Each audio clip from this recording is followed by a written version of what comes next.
Good morning. Good morning. Good morning. So far in the story, Ender's made it to battle school. Ender is an exceptionally brilliant young man, and that's really his power. It's his noggin. Okay, he's smaller than the other kids, but he's certainly not an underdog. So far, Ender has been a part of the Salamander Army, but they did not like him in the Salamander Army. So now he is with the Rat Army. I didn't remember this reading it when I was in high school, but the guy that runs the Rat Army, his name is Rose the Nose, and he's a Jew. And they make a very clear point of making that understood. There's kind of a mythos that the Jews are undefeatable generals. And that's kind of a fun little treat. I think Orson Scott Card, he plays a lot. He doesn't play a lot with race, but he's got the tropes.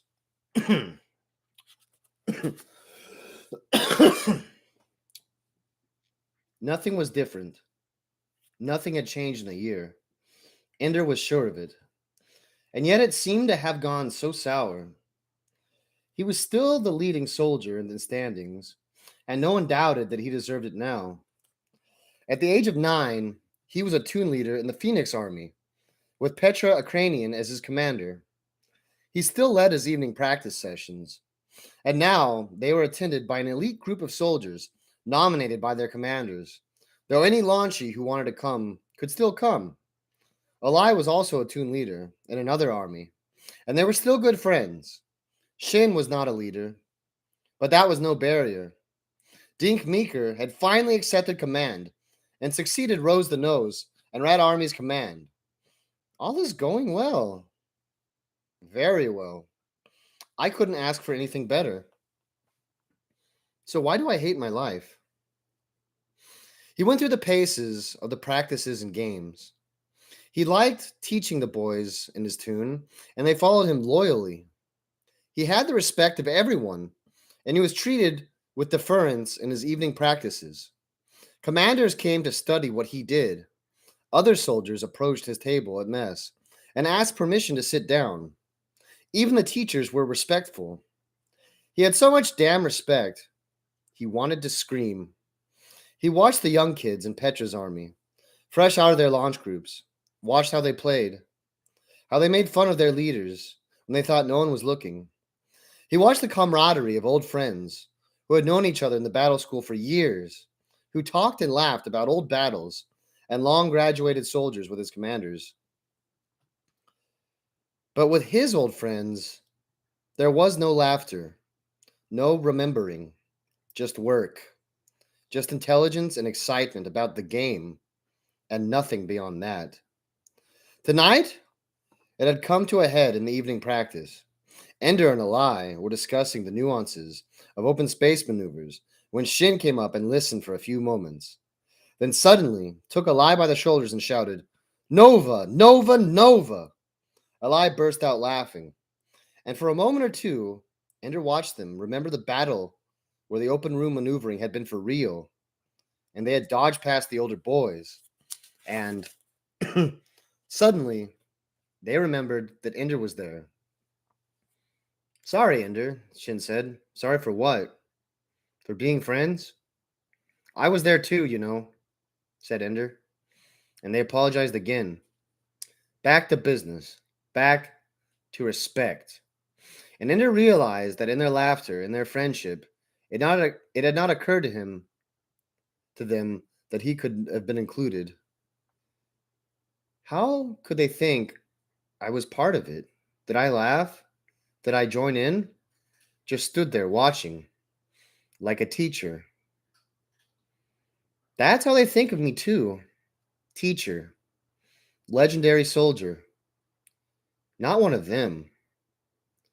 Not someone that you embrace and whisper salam in his ear. That only lasted while Ender still seemed a victim. He still seemed vulnerable. Now he was the master soldier, and he was completely, utterly alone. Feel sorry for yourself, Ender. He typed the words on his desk as he lay on his bunk. Poor Ender. Then he laughed at himself and cleared away the words. Not a boy or a girl in this school who wouldn't be glad to trade places with me. He called up the fantasy game.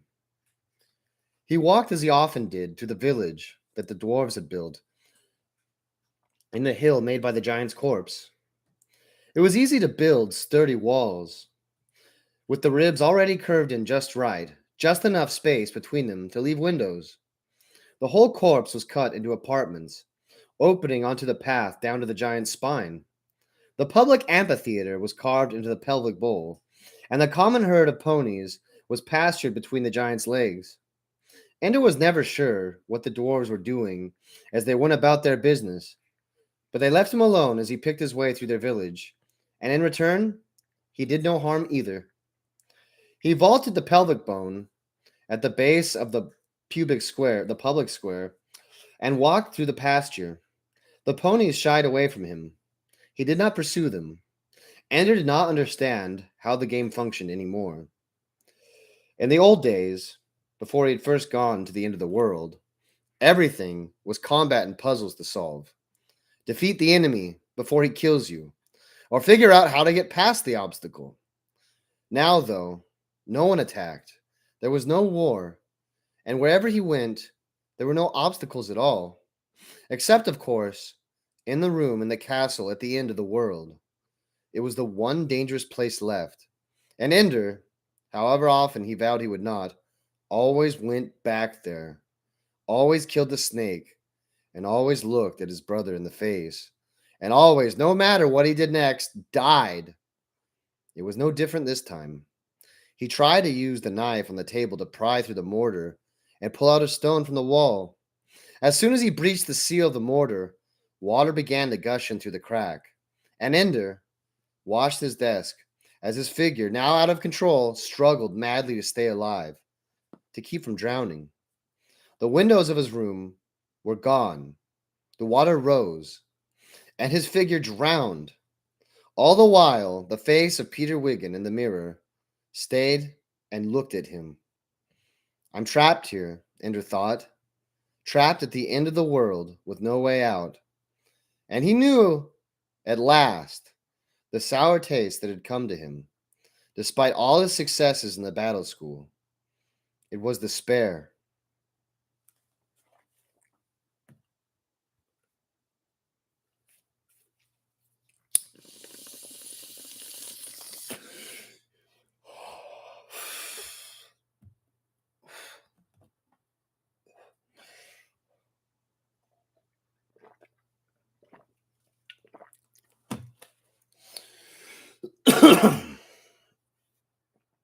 I understand that. I understand not feeling like enough is enough.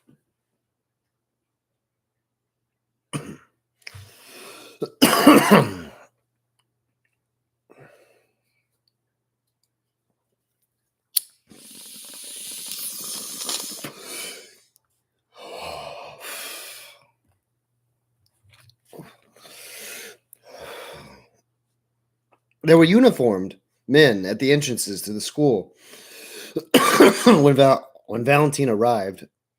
They weren't standing like guards.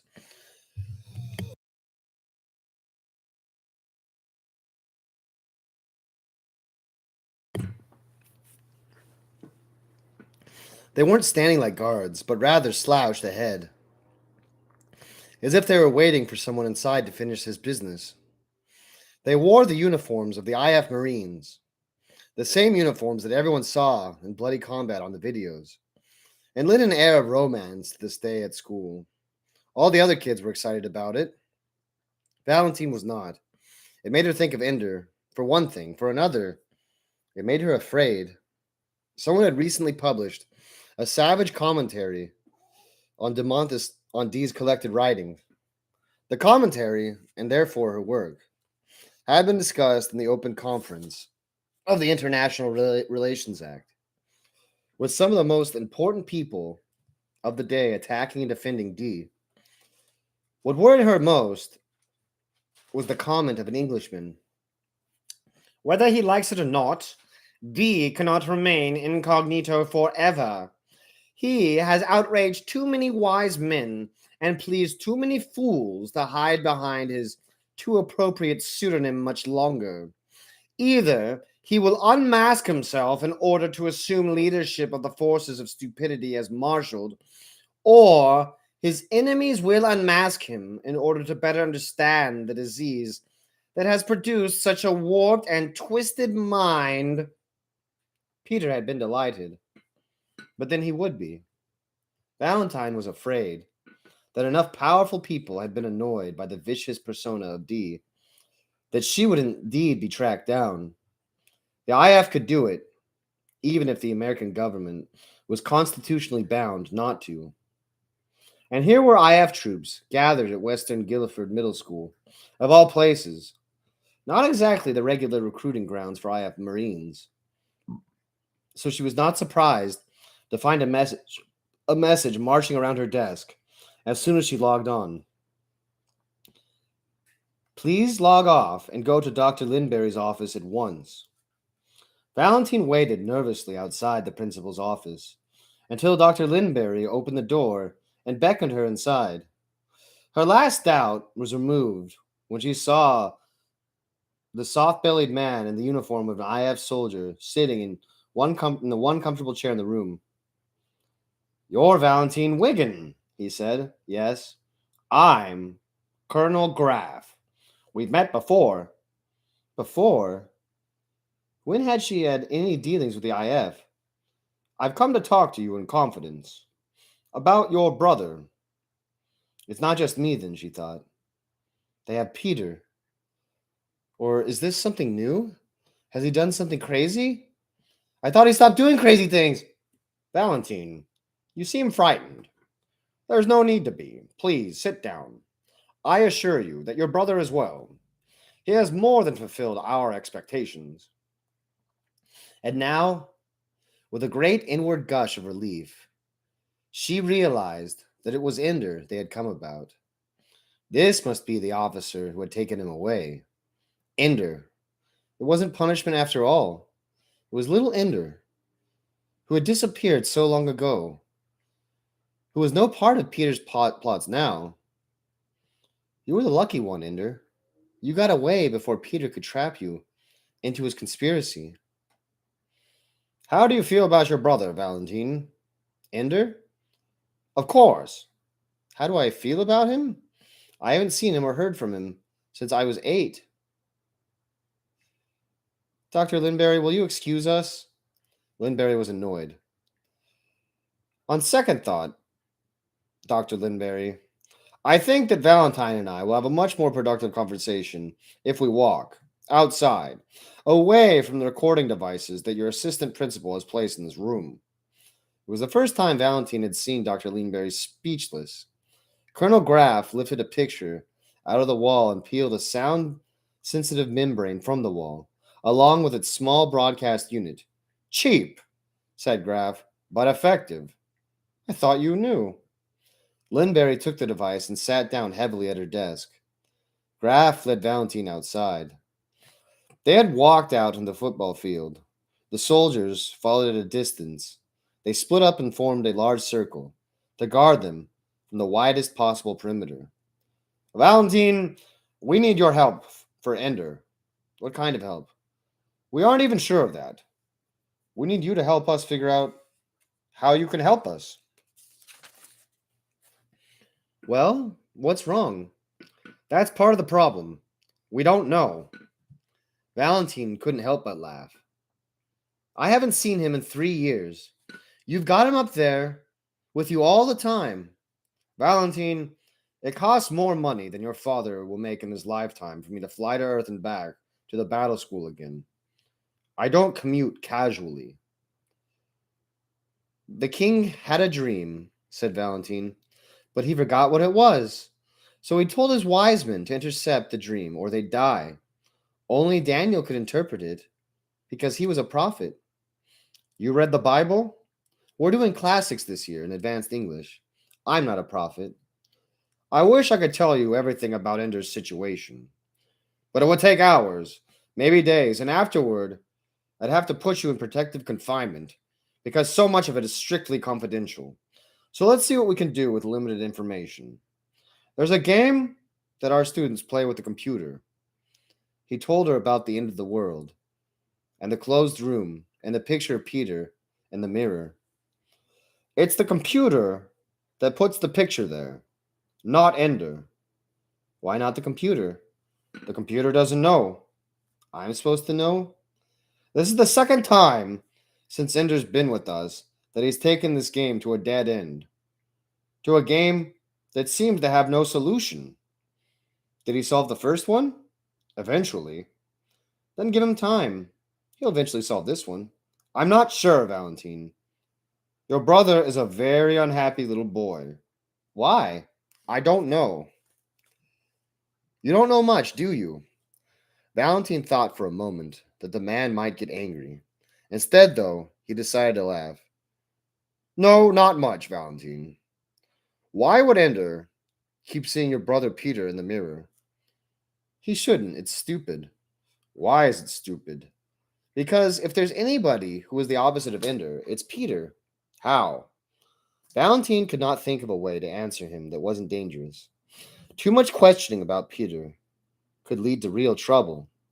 Valentine knew enough about the world to know that no one else would take Peter's plans for world domination seriously, as a danger to existing governments. But they might well decide he was insane and needed treatment for his megalomania. You're preparing to lie to me, Graf said. I'm preparing not to talk to you anymore, Valentine answered. And you're afraid. Why are you afraid?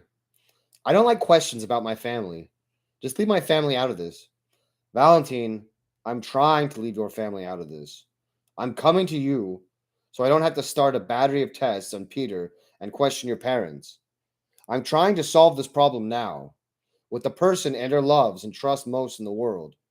Perhaps the only person he loves and trusts at all. If we can't solve it this way, then we'll sequester your family and do as we like from them now on. This is not a trivial matter, and I won't just go away. The only person Ender loves and trusts at all. She felt a deep stab of pain, of regret, of shame. And now it was Peter she was close to. Peter, who was the center of her life. For you, Ender, I light fires on your birthday. For Peter, I help fulfill all his dreams. I never thought you were a nice man. Not when you came to take Ender away, and not now. Don't pretend to be an ignorant little girl. I saw your test when you were little. And at the present moment, there aren't very many college professors who keep up with you. Ender and Peter hate each other. I knew that. You said they were opposites. Why? Peter can be hateful sometimes. Hateful in what way? Mean, just mean, that's all. Valentine, for Ender's sake, tell me what he does when he's being mean. He threatens to kill people a lot. He doesn't mean it. But when we were little, Ender and I were both afraid of him. He told us he'd kill us. Actually, he told us he'd kill Ender. We monitored some of that. It was because of the monitor. Is that all? Tell me more about Peter. So she told him about the children and every school that Peter attacked. He never hit them, but he tortured them just the same, found what they were most ashamed of, and told it to the person whose respect they most wanted, found what they most feared, and made sure they faced it often. Did he do this with Ender? Valentine shook her head. Are you sure? Didn't Ender have a weak place? A thing he feared most? Or that he was ashamed of? Ender never did anything to be ashamed of. And suddenly, deep in her own shame for having forgotten and betrayed Ender, she started to cry. Why are you crying? She shook her head. She couldn't explain what it was like to think of her little brother, who was so good, whom she had protected for so long, and then remembered now that she was Peter's ally, Peter's helper, Peter's slave in his scheme that was completely out of control. Ender never surrendered to Peter. But I have turned. I have become part of him, as Ender never was. Ender never gave in, she said. To what? To Peter. To being like Peter.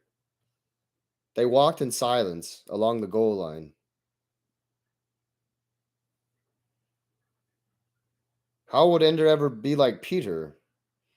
Valentine shuddered. I already told you. But Ender never did that kind of thing. He was just a little boy. We both wanted to, though. We both wanted to kill Peter. Ah.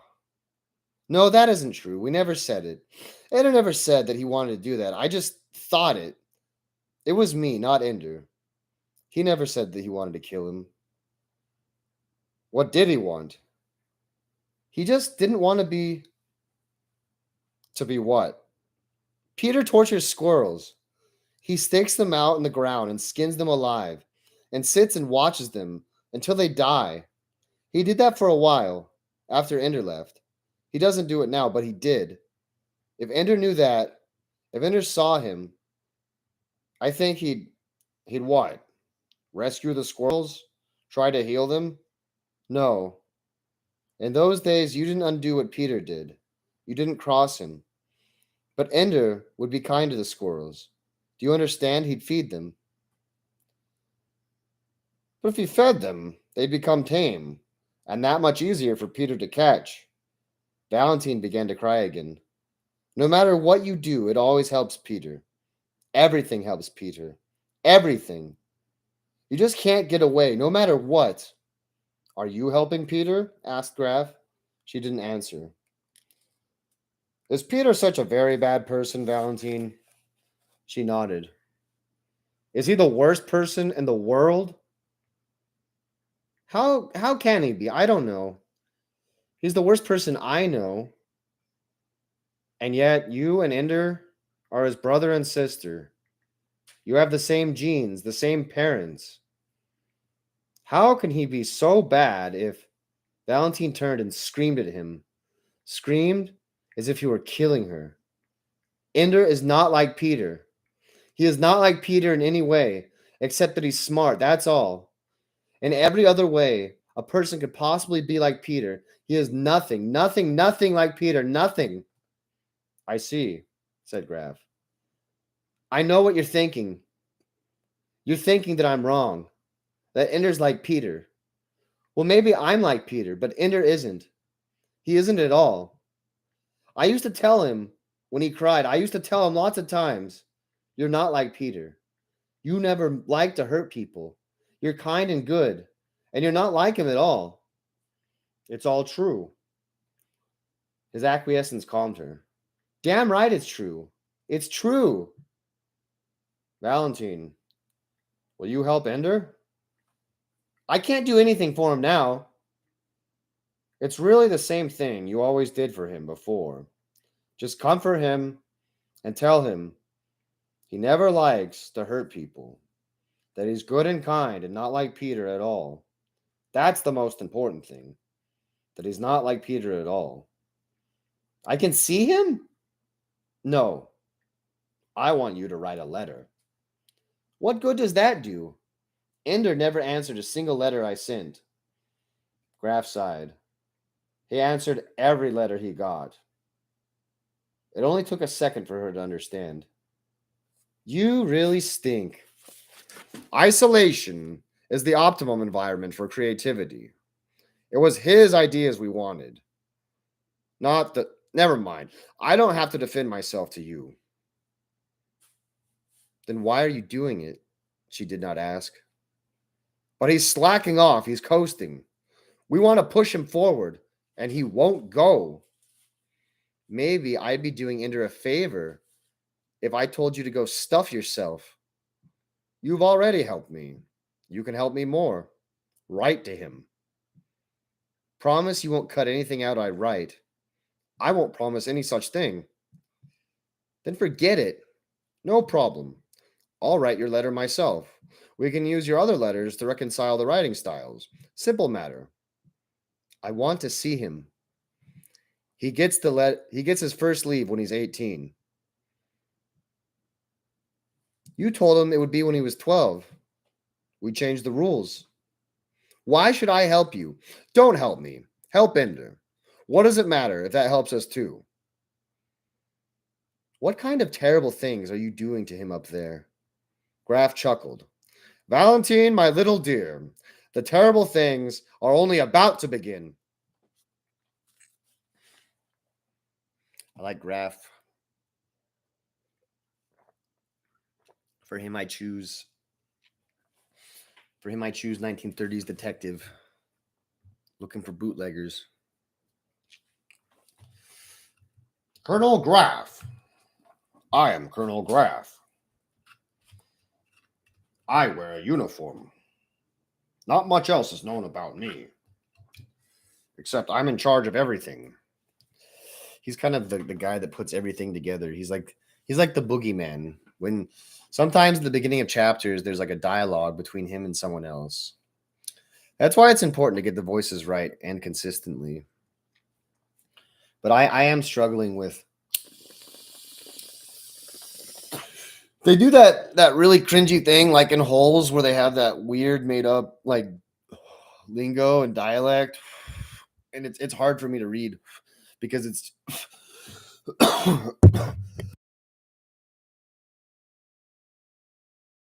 it's like a mix between Pigden and English.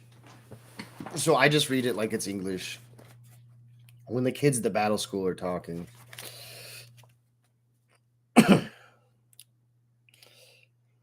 Ender was 4 lines into the letter before he realized it wasn't from one of the other students in the battle school. It had come in the regular way. A mail waiting message when he had signed onto his desk. He read 4 lines into it, skipped the "in," and read the signature. Then he went back to the beginning, curled up in his bed, and read the words over and over again. Ender, the bastards wouldn't put any of my letters through till now. I must have written 100 times. But you must have thought I never did. Well, I did. I haven't forgotten you. I remember your birthday. I remember everything. Some people might think that because you're a soldier, you're now a cruel and hard person who likes to hurt people, like the Marines in the videos. But I know that isn't true. You are nothing like you know who. He's nicer seeming, but he's still a slum bitch inside. Maybe you seem mean, but it won't fool me. Still Paulding, the old new. All my love, Turkey Lips. Val. Don't write back. They'll probably capiche your letter. Obviously, it was written with the full approval of the teachers, but there was no doubt it was written by Val. The spelling of psychoanalyze, the epithet slum bitch for Peter, the joke about pronouncing new like canoe were all things that no one could know but Val. And yet they came back thick, as though someone wanted to make very sure that Ender believed that the letter was genuine. Why should they be so eager if it's the real thing? It isn't the real thing anyway. Even if she wrote it in her own blood, it isn't the real thing because they made her write it. She'd written before, and they didn't let any of those letters through. Those might have been real. But this was asked for. This was part of their manipulation. And the despair filled him again. Now he knew why. Now he knew what he hated so much. He had no control over his own life. They ran everything. They made all the little choices. Only the game was left to him. That was all. Everything else was them and their rules and plans and lessons and programs. And all he could do was go this way or that way in a battle.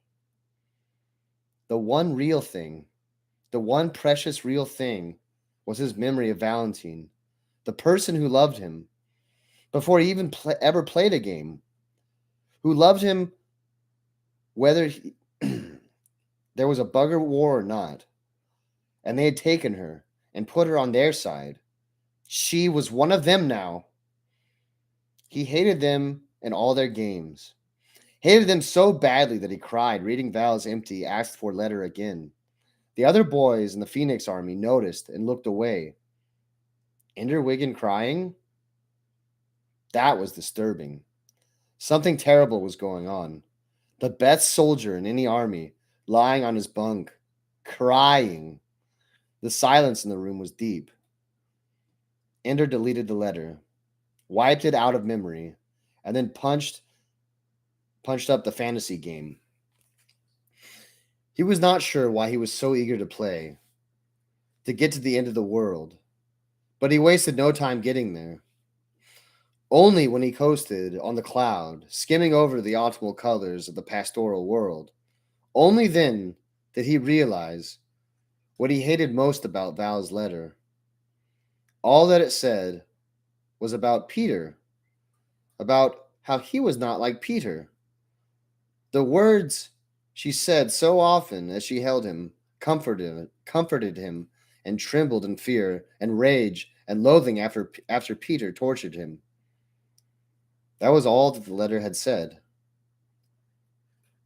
And that was what they had asked for.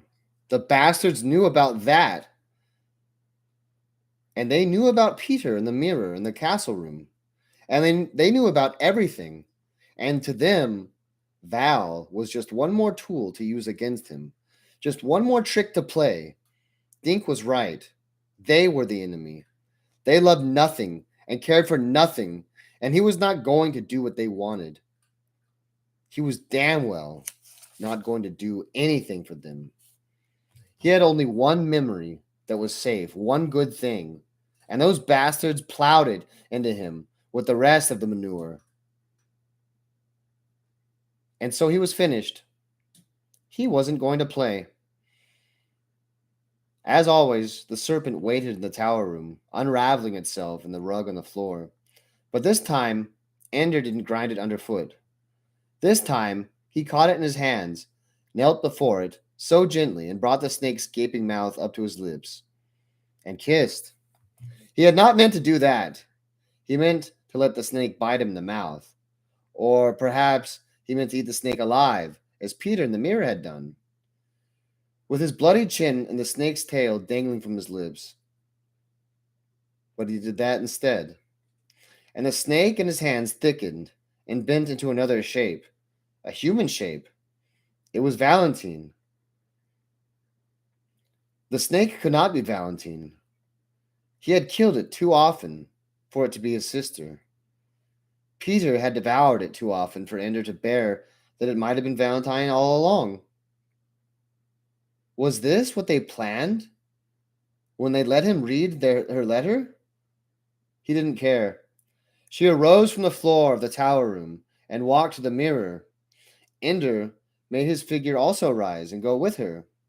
They stood before the mirror, where, instead of Peter's cruel reflection, there stood a dragon and a unicorn. Ender reached out with his hand and touched the mirror. And so did Valentine. The wall fell open and revealed a great stairway downward, carpeted and lined with shouting, cheering, multitudes. Together, arm in arm, he and Valentine walked down the stairs. Tears filled his eyes, tears of relief, that at last he had broken free of the room at the end of the world. And because of the tears, he didn't notice that every member of the multitude wore Peter's face. He only knew that wherever he went in this world, Valentine was with him. Valentine opened the letter that Dr. Linbury had given her. Dear Valentine, it said, we thank you and commend you for your efforts on behalf of the war effort.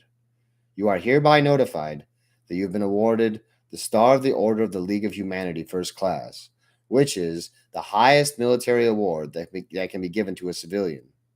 Unfortunately, IF security forbids us to make this award public until after the successful conclusion of current operations. But we want you to know that your efforts resulted in complete success.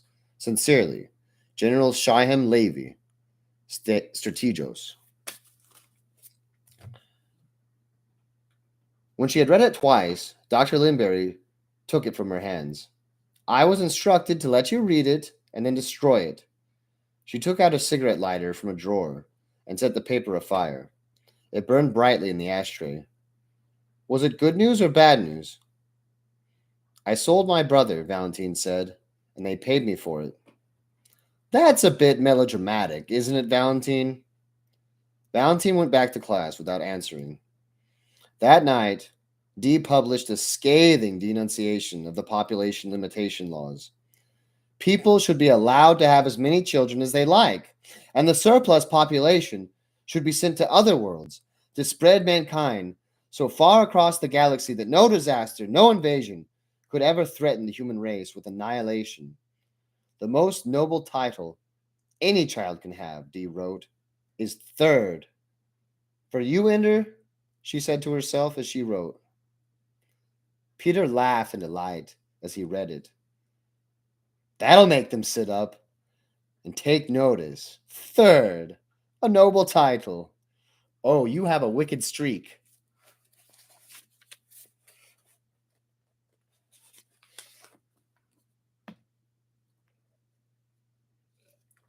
So Ender has a strange video game that he plays, which is it's just an LSD trip. It's all. I mean, it's all. He's just like, let's make LSD the video game, and that's how it works. And twice now, the author, he does this thing where basically he gets one of the characters to be like, don't ask, just don't ask, and that's I'm okay with it because it's cool. If it wasn't cool, then I'd be like, well, it's stupid.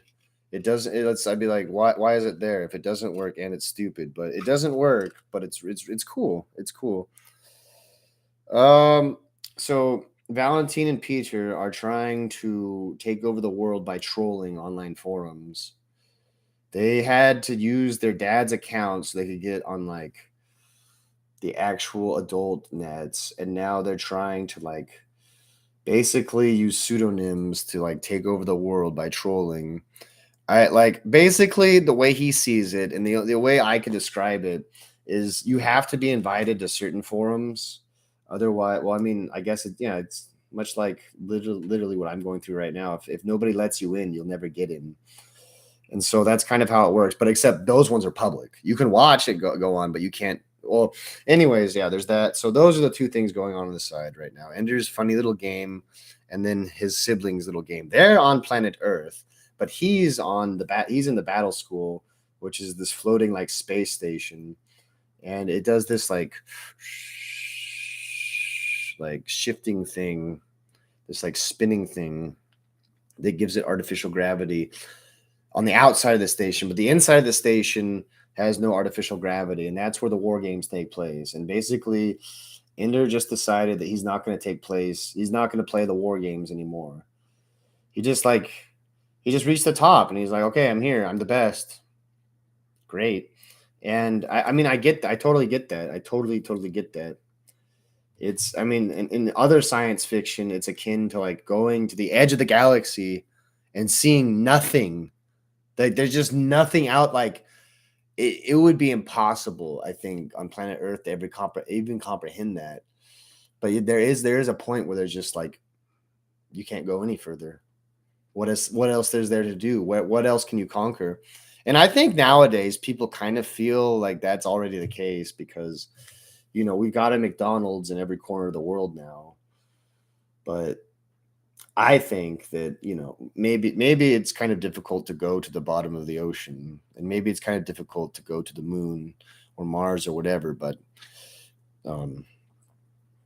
there are depths of the mind that have not been plied before that are now available. And so that manifest destiny, that constant westward movement of mankind, I think still continues. And it's kind of what separates us, I think, from the beast, from the four-legged beast, is that notion that we must continue expanding. Actually, I guess the six-legged beast also shares this with us. Actually, yeah, the six-legged beast also believes that there's no end to expansion. In fact, expansion is survival. And in a way, that was kind of a theme that Valentine. Wow, I referred to her as Val. That was mega cringe. Ugh. I don't know her. I don't know her personally. I can't. I'm not that familiar with her. Valentine. She had just wrote at the end of that chapter under her pseudonym that mankind must spread across the stars. The whole point of this book is to prepare mankind for the third encounter with the buggers. Very little is said about the buggers in this book, and that's what I like about it so much. Is they refer to the buggers, but you don't really know what they are. You don't really know, except that they're terrible. They're terrible. They're an alien race that is good at killing, and that's basically all they let you know. The first and second wars happened like 80 years ago. It basically said that even Ender's great grandfather wasn't alive at the time, but there was a hero named Mazarakam who saved the day. And they made Mazarakam's ethnicity and nationality abundantly clear. I won't repeat it, but it might even come up again. I don't know. I like this fun and fancy free time when races and colors can just be just pointed out without any sort of like overt avalanche of support or upheaval either way. They don't make them like they used to.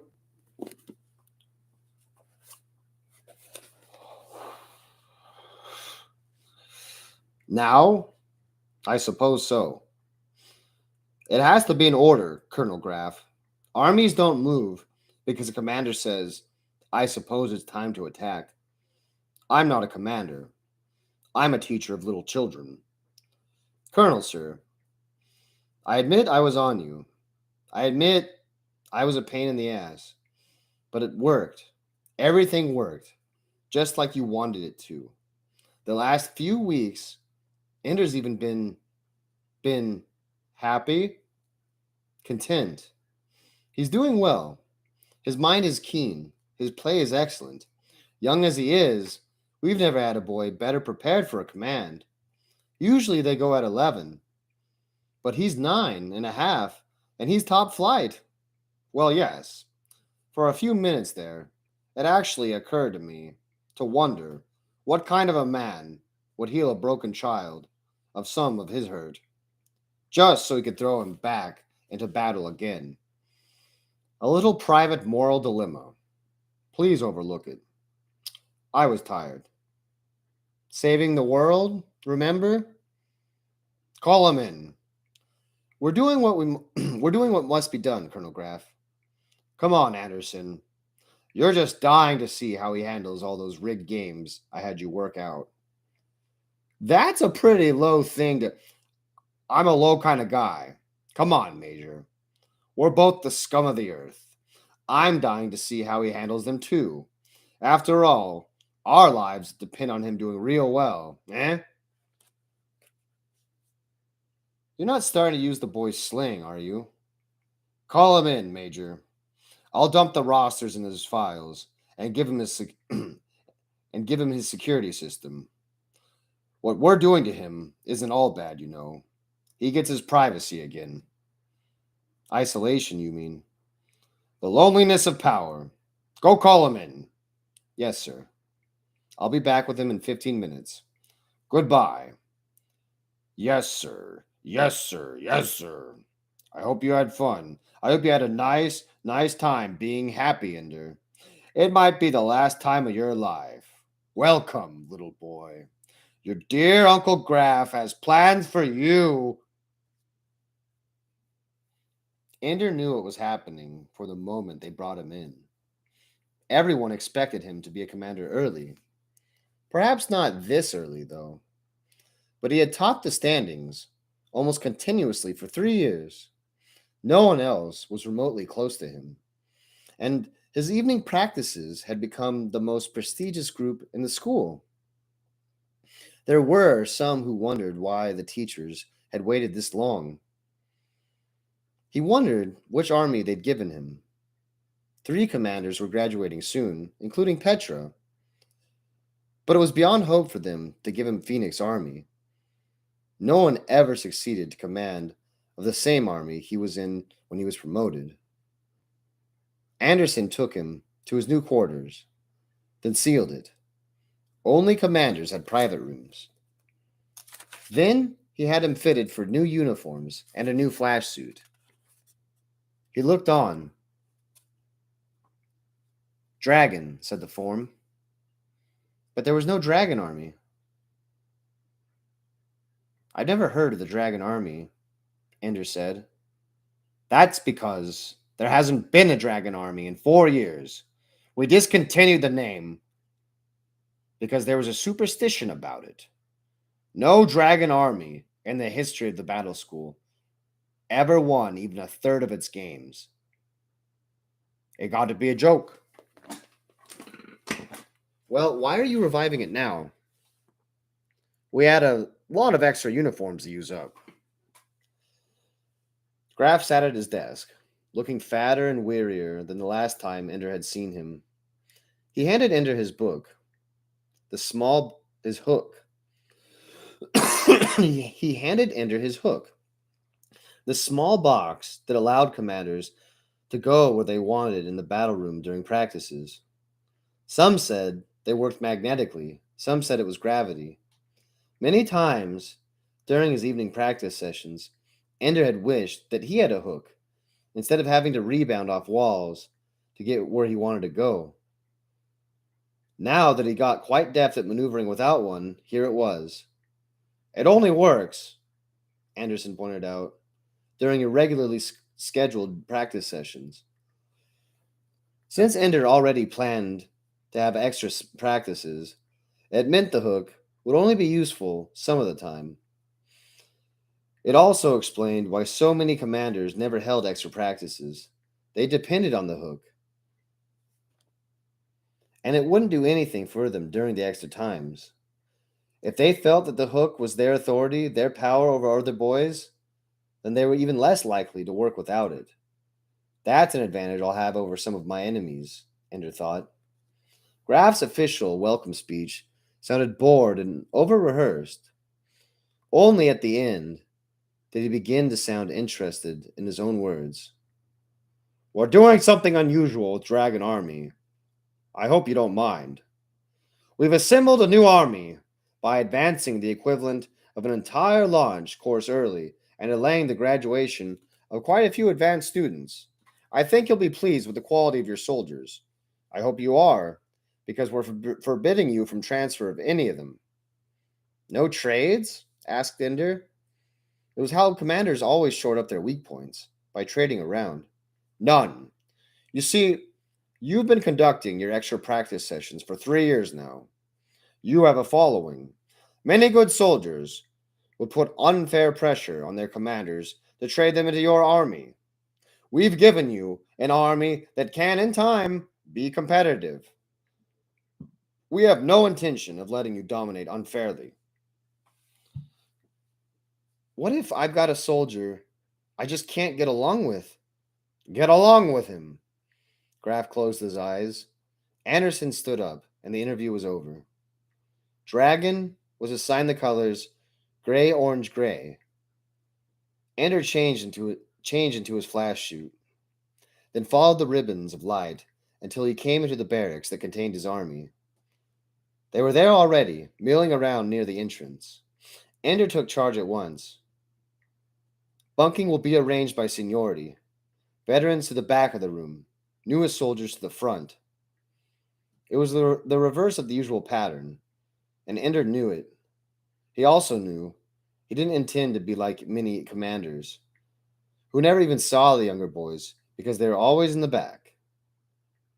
As they sorted themselves out according to their arrival dates, Ender walked up and down the aisle. Almost 30 of his soldiers were new, straight out of their launch group, completely inexperienced in battle. Some were even underage. The ones nearest the door were pathetically small. Ender reminded himself that's how he must have looked to Bonzo when he first arrived. Still, Bonzo had only one underage soldier to cope with.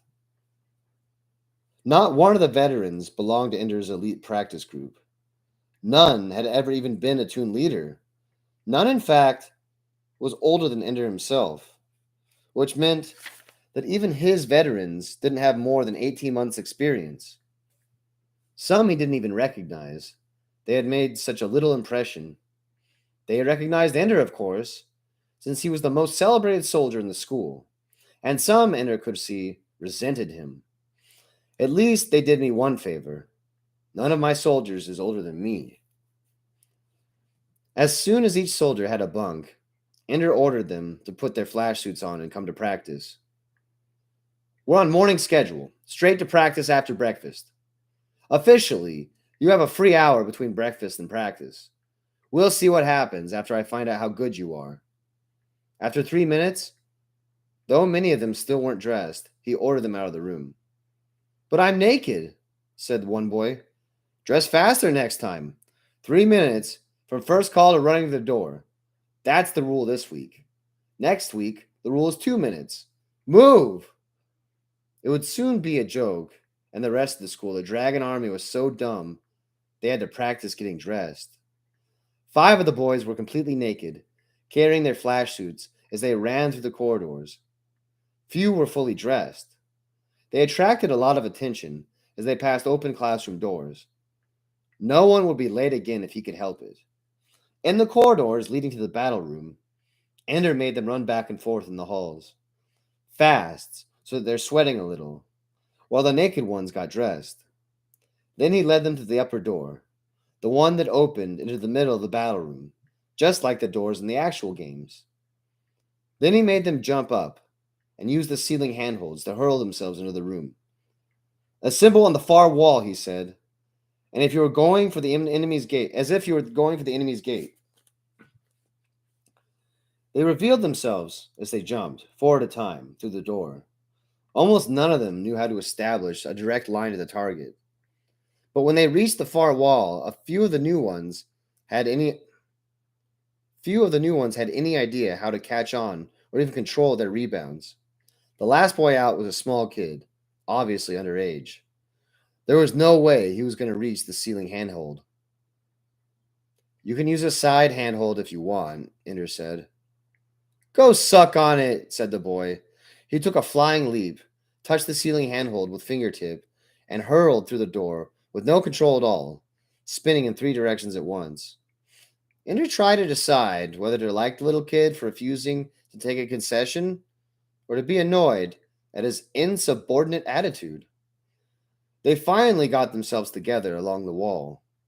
Ender noticed that without exception they had lined up with their heads still in the direction they had been in the corridor.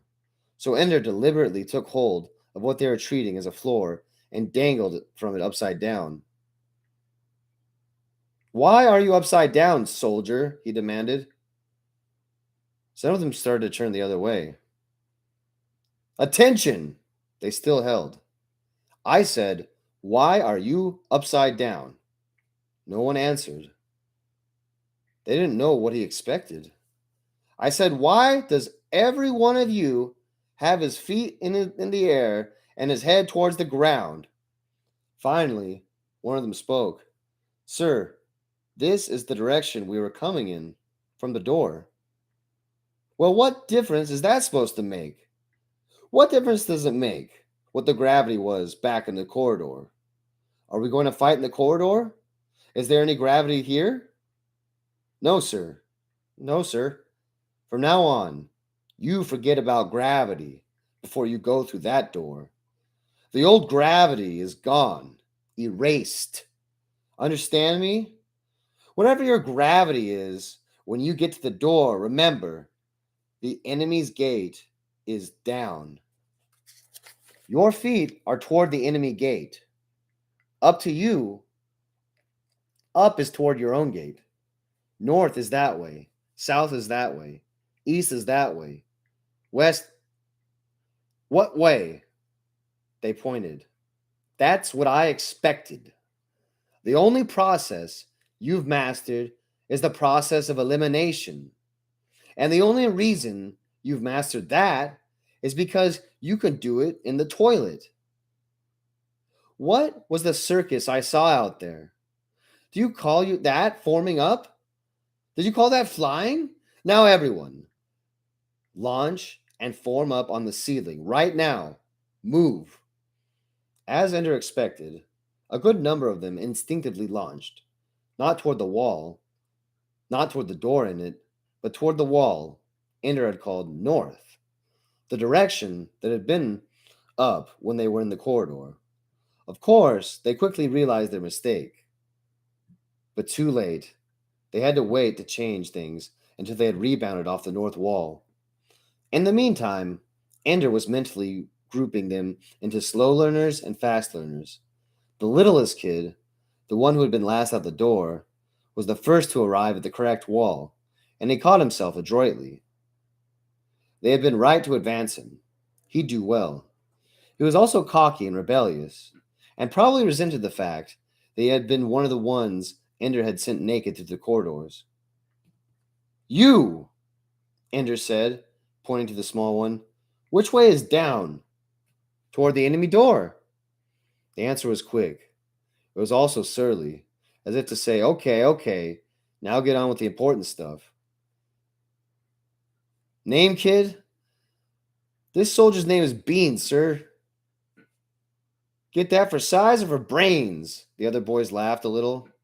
Well, Bean, you're right on to things. Now listen to me, because this matters.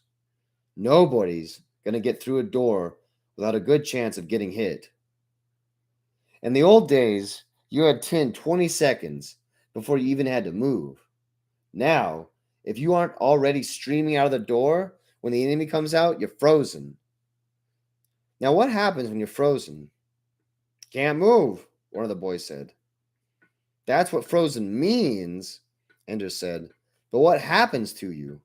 It was Bean, not intimidated at all, who answered intelligently.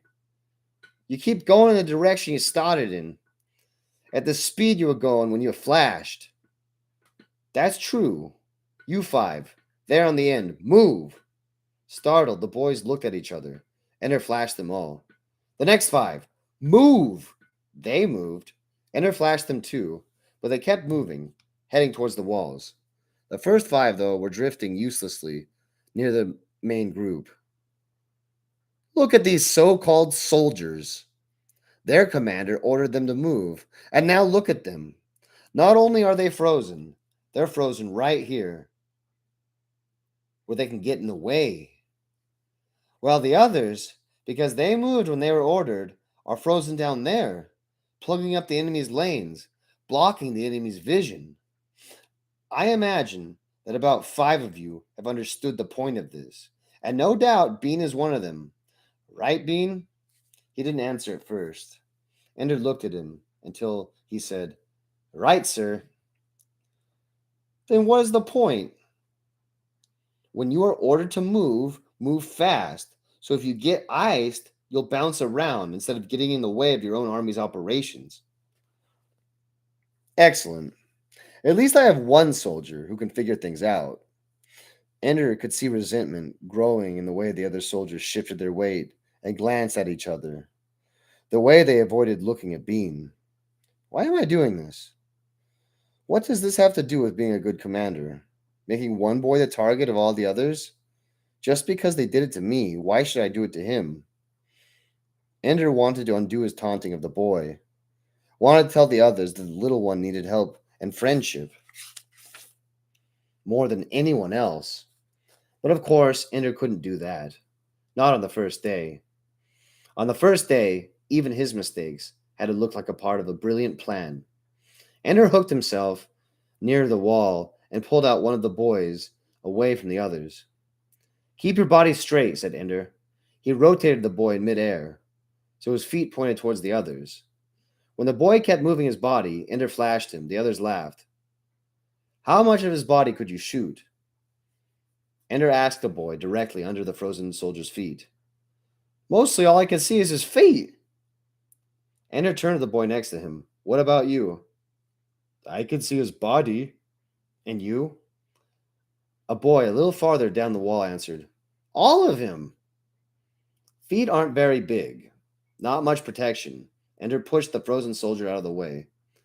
Then he doubled his legs under him, as if he were kneeling in midair, and flashed his own legs. Immediately, the legs of his suit went rigid, holding them in that position. Ender twisted himself in the air so that he knelt above the other boys. "What do you see?" he asked. "A lot less," they said. Ender thrust his gun between his legs. "I can see fine," he said, and proceeded to flash the boys directly under him. "Stop me!" he shouted. "Try and flash me!" They finally did, but not until he had flashed more than a third of them. He thumbed his hook and thawed himself and every soldier that was frozen. "Now," he said, "which way is the enemy's gate?" "Down!" "And what is our attack position?" Some started to answer with words, but Bean answered by flipping himself away from the wall with his legs doubled under him, straight towards the opposite wall, flashing between his legs all the way. For a moment, Ender wanted to shout at him, to punish him, and then he caught himself. Rejected the ungenerous impulse. Why should I be so angry at this little boy? Is Bean the only one that knows how to shoot? Ender shouted. Immediately, the entire army pushed off towards the opposite wall, kneeling in the air, firing between their legs, shouting at the top of their lungs. There may be a time, thought Ender, when this is exactly the strategy I'll need. 40 screaming boys in an unbalanced attack. When they are all at the other side, Ender called for them to attack him all at once. Yes, thought Ender, not bad. They gave me an untrained army, with no excellent veterans. But at least it isn't a crop of fools. I can work with this. When they were assembled again, laughing and exhilarated, Ender began the real work. He had them freeze their legs in kneeling position. "Now, what are your legs good for in combat?" "Nothing," said some of the boys. "Bean doesn't think so," said Ender. "They're the best way to push off walls." "Right," Ender said. The other boys started to complain that pushing off walls was movement, not combat. "There is no combat without movement," Ender said. They fell silent and hated Bean a little more. "Now, with your legs frozen like this, can you push off walls?" No one dared answer for fear they'd be wrong. "Bean?" asked Ender. "I've never tried it, but maybe if you faced the wall and doubled over at the waist." "Right, but wrong. Watch me. My back's to the wall. Legs are frozen. Since I'm kneeling, my feet are against the wall. Usually, when you push off, you have to push downward. So you string out your body behind you like a string bean, right?" Laughter. "But with my legs frozen, I use pretty much the same force, pushing downward from the hips and thighs. Only now it pushes my shoulders and my feet backward, shoots out my hips. And when I come loose, my body's tight. Nothing stringing out behind me. Watch this." Ender forced his hips forward, which shot him away from the wall. In a moment, he readjusted his position and was kneeling, legs downward, rushing towards the opposite wall. He landed on his knees, flipped over his back, and jackknifed off the wall in another direction. "Shoot me!" he shouted. Then he set himself spinning in the air as he took a course roughly parallel to the boys along the far wall. Because he was spinning, they couldn't get a continuous beam on him. He thawed his suit and hooked himself to the back to them. "That's what we're working on for the first half hour today. Build up some muscles you didn't know you had. Learn to use your legs as a shield and control your movement so you can spin. Spinning doesn't do any good up close, but far away, they can't hurt you if you're spinning. At that distance, the beam has to hit the same spot for a couple of seconds. And if you're spinning, it can't happen. Now unfreeze yourself and get started." "Aren't you going to assign lanes?" asked the boy. "No, I'm not going to assign lanes. I want you bumping into each other and learning how to deal with it all the time, except when you're practicing formations. And then I'll have you bump into each other on purpose. Now move. When he said move, they moved. Ender was the last one out after practice, since he stayed to help some of the slower ones improve on technique. They had good teachers, but the inexperienced soldiers fresh out of their launch groups were completely helpless when it came to doing 2 or 3 things at the same time. It was fine to practice jackknifing with frozen legs, and they had no trouble maneuvering in midair. But to launch in one direction, fire in another, spin twice, rebound with a jackknife off a wall, and come out firing, facing the right direction, that was all beyond them. Drill, drill, drill.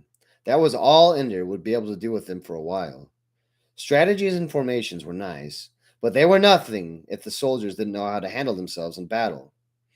He had to get his army ready now.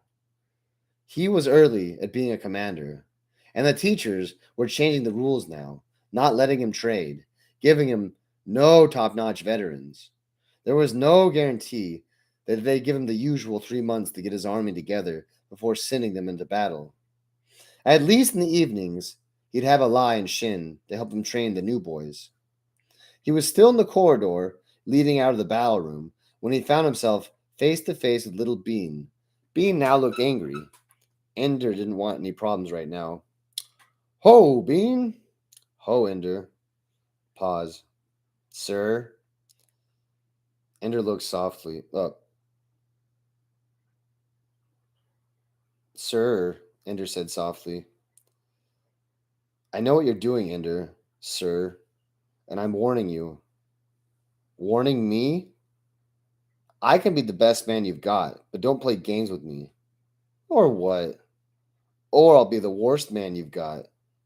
One or the other. And what do you want? Love and kisses? Ender was getting angry now. Bean looked unworried. I want a tune. Ender walked back to him and stood looking down into his eyes. Why should you get a tune? Because I know what to do with it. Knowing what to do with a tune is easy, Ender said. Getting them to do it, that's hard. Why would any soldier want to follow a little pinprick like you? They used to call you that, I hear. I hear Bonzo Madrid still does. I ask you a question, soldier. All in their respect, sir. If you don't stop me. Ender grinned. I'm helping you. Like hell? Nobody would notice you. Expect to feel sorry for the little kid. But I made sure they all noticed you today. They'll be watching every move you make. All you have to do is earn their respect. So I don't even get a chance to learn before I'm being judged? Poor kid. Nobody's treating him fair. Ender gently pushed Bean back against the wall. I'll tell you how to get a tune. Prove to me you know what you're doing as a soldier. Prove to me you know how to use other soldiers. Then prove to me that somebody's willing to follow you into battle. Then you'll get your tune. But not bloody well until. Bean smiled. That's fair. If you actually work that way, I'll be a tune leader in a month. Ender reached down and grabbed the front of his uniform and shoved him into the wall. When I say I work a certain way, Bean, that's the way I work. Bean just smiled. Ender let go of him and walked away. When he got to his room, he lay down in his bed and trembled. What am I doing? My first practice session, and I'm already bullying people the way Bonzo did? And Peter, shoving people around, picking on some poor little kid so the others will have somebody they'll all hate? Sickening. Everything I hated in a commander, I'm doing it too.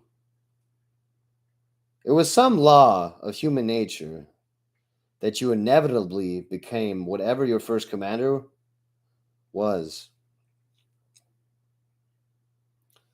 I can quit right now if that's so. Over and over, he thought of the things he did and said in the first practice with his new army. Why couldn't he talk like he always did in his evening practice group?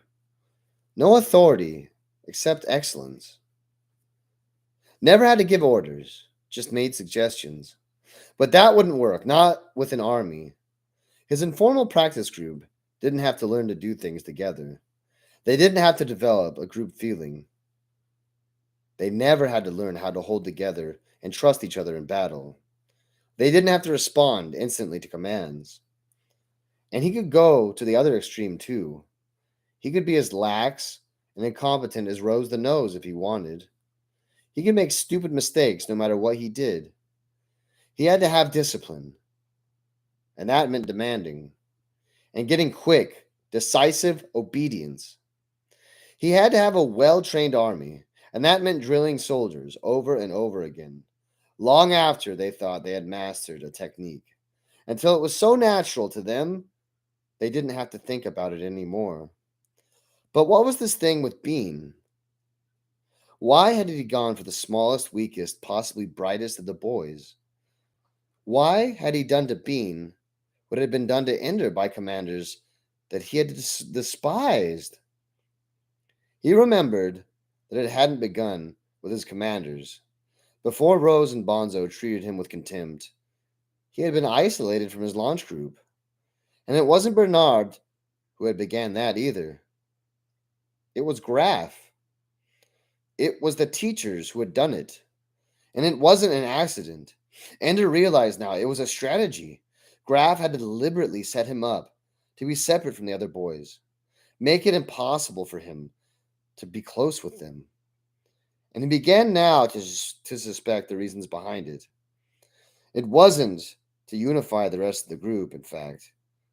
It was divisive. Graff had isolated Ender to make him struggle, to make him prove, not that he was competent, but that he was far better than anyone else. That was the only way he could win respect and friendship.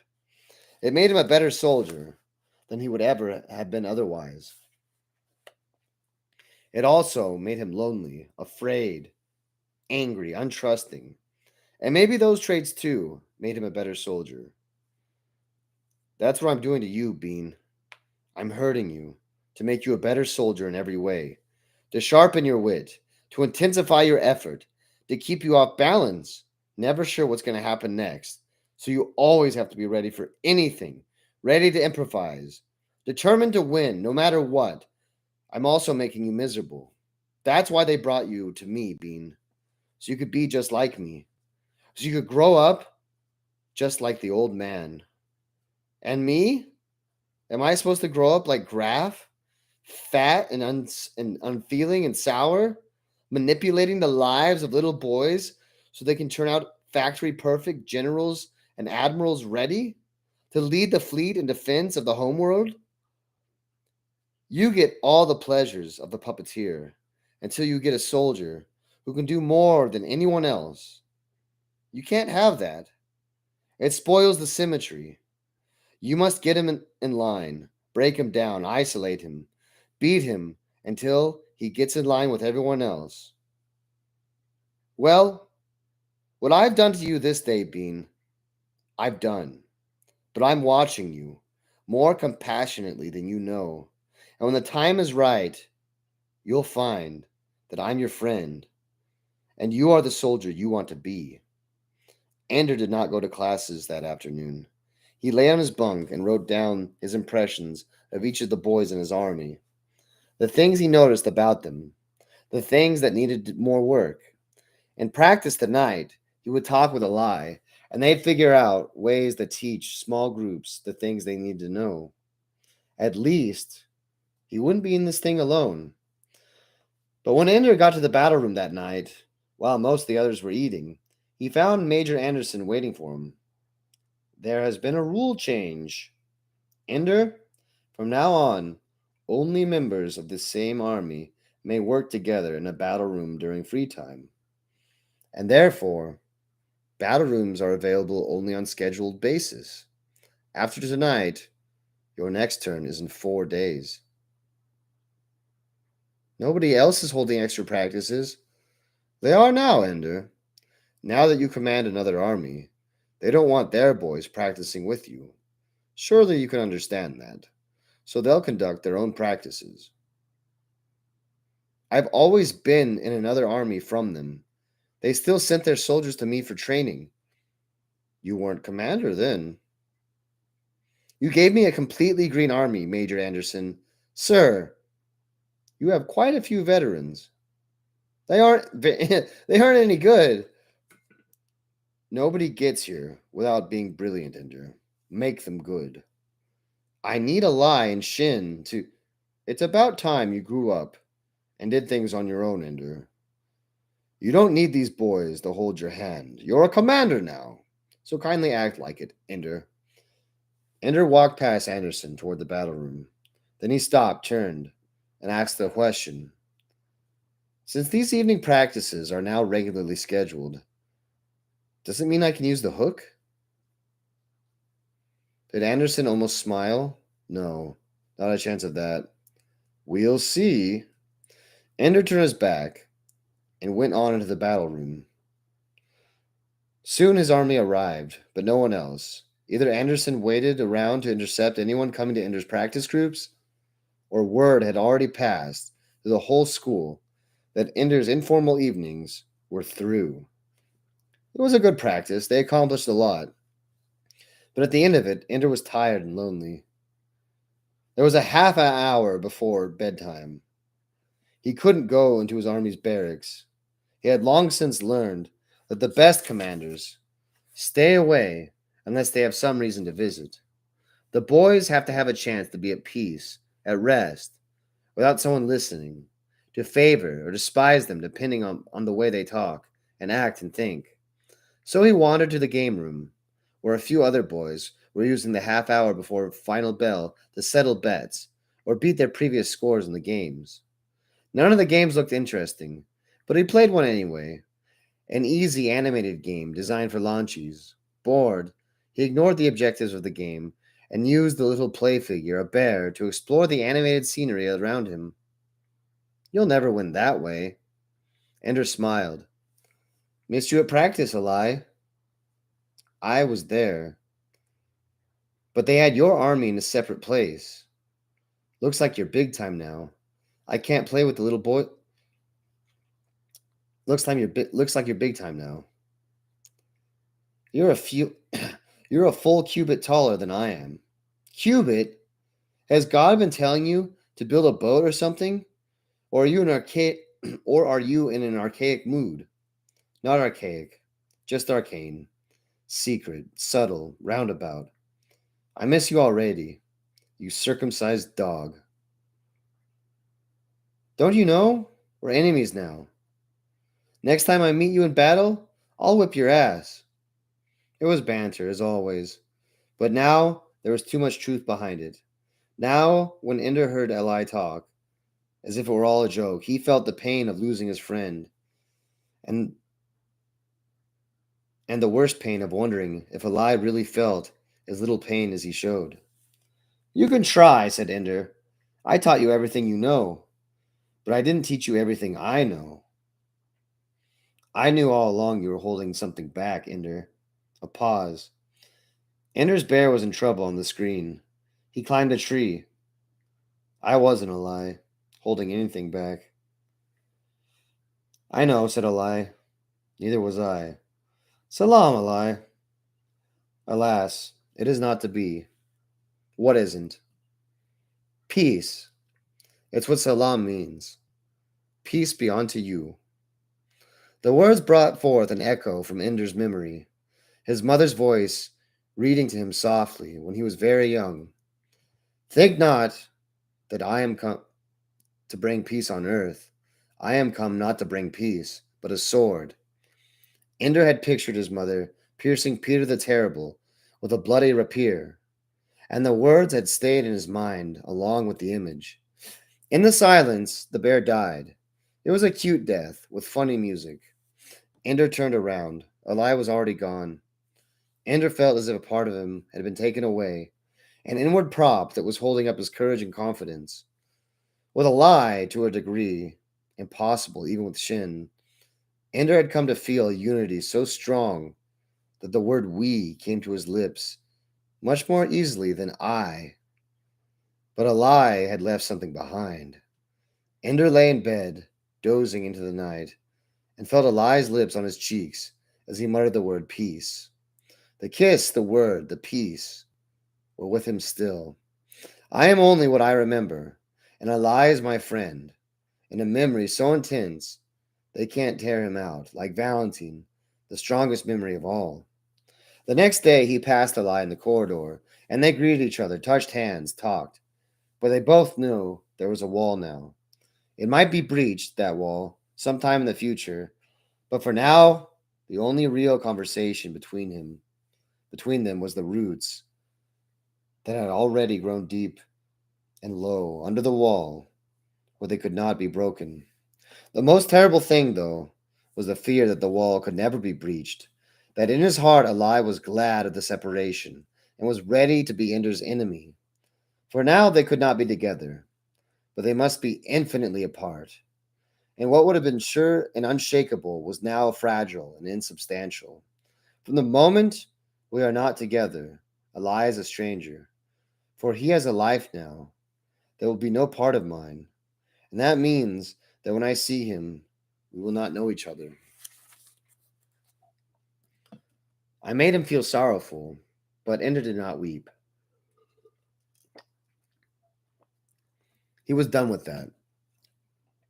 When they had turned Valentine into a stranger, when they had used her as a tool to work on Ender, from that day forward, they could never hurt him deep enough to make him cry again. Ender was certain of that. And with that anger, he decided he was strong enough to defeat them. The teachers, his enemies. Yeah, that was the thing about Basic is I didn't realize that they were our enemies until far too late. They were so good at playing us against each other. I did realize though that they were our enemies because I was out cleaning. I was out mopping some fucking some surface somewhere. I don't. It was for a stupid reason. I saw a second platoon doing some stupid shit, like running around with their gas masks, having to do some really stupid shit. Like, wow, that looks bad. And then I saw first platoon doing the same thing, just kind of different. I'm like, wow, that looks bad. And then fourth platoon was coming down the stairs, and then the drill sergeant's like, come, you got to come upstairs with me. And so I knew it was. At that point, I knew, but it was already far too late. There was already strings of accusations and horror and terror. It's a mind game.